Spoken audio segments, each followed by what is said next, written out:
எதுக்கு உம்மன் இருக்க? எரிச்சலா வருது மாமா. டெய்லி காலையில நைட்டு வந்து எரிச்சலா வருது எனக்கு. எதுக்கு? வேலைக்கு போறதுக்கு முன்னாடி ஃபர்ஸ்ட் காலையில என்ன சாப்பாடு செய்ய, என்ன குழம்பு வைக்க அப்படின்னு நினைச்சு எரிச்சலா வருது எனக்கு. சரி. அப்புறமா நைட்டு வந்துட்டு நைட்டு என்ன சாப்பாடு செய்ய, என்ன இது பண்ண, எனக்கு அப்படியே டென்ஷனா ஆகுது. அந்த டென்ஷன்ல அப்படியே கடையில் போய் வாங்கிட்டு வாங்கன்னு. ஆமா, வேற என்ன பண்றது? அப்புறம் ஏன் டென்ஷன் ஆகணுங்கிறேன். ஒரே முடிவு எடுத்துட வேண்டியதுதானே? இல்லையா, அதுக்கப்புறம் எப்ப பார்த்தாலும் ஹோட்டல்ல வாங்கி சாப்பிட்றேன் அப்படின்னு சொல்லுவீங்க. இப்பவும் அதானே பண்றோம். டெய்லிலாம் ஒன்று ஹோட்டல்ல வாங்கி சாப்பிட இல்ல இல்ல, எப்பயாட்டு தான் வீட்டில் சமைச்சு சாப்பிட்றோம் அப்படி சொல்லி கரெக்டாக இருக்கும் அது. மாமா என்னது உண்மை தானே? எப்பயாட்டு வீட்டில் சமைச்சு சாப்பிட்றோம் அது கரெக்டு தானே? இப்போ இன்னைக்கு செவ்வாய் வெள்ளி பிரச்சனையே இல்லை. சரி. சாம்பார்.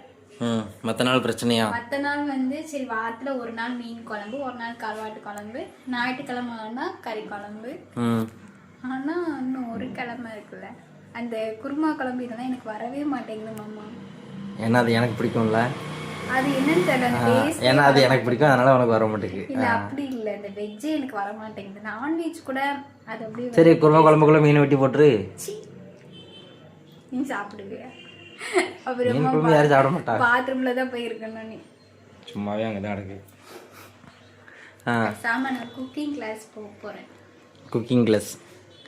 ஏன்பா உங்க அம்மா உனக்கு எதுவுமே கற்றுக் கொடுக்கலையா? தனியா வேற வீடியோ போய் கத்துக்கிறதுக்கு நீ உங்க அம்மா கிட்டே கத்துக்கலாம். உங்க அம்மா எவ்வளோ அருமையா சமைக்கும் தெரியுமா? எங்க அம்மா சொல்லிட்டே தான் இருக்கா. எங்க அம்மாவே சொல்லுவோம் உங்க அம்மா அவ்வளோ சூப்பரா சமைக்கும் அப்படின்ட்டு. ஆனா நீ உனக்கு அப்பவுமே நான் எங்க அம்மாவை இது என்ன சாப்பாடு, எனக்கு பொரியல் இருந்தாலும் சாப்பிடுவேன்னு நான் சொல்லுவேன். இப்போ நான் அவங்ககிட்ட சொல்றேன்ல எனக்கு பொரியல் இருந்தால் தான் நான் சாப்பிடுவேன்ட்டு.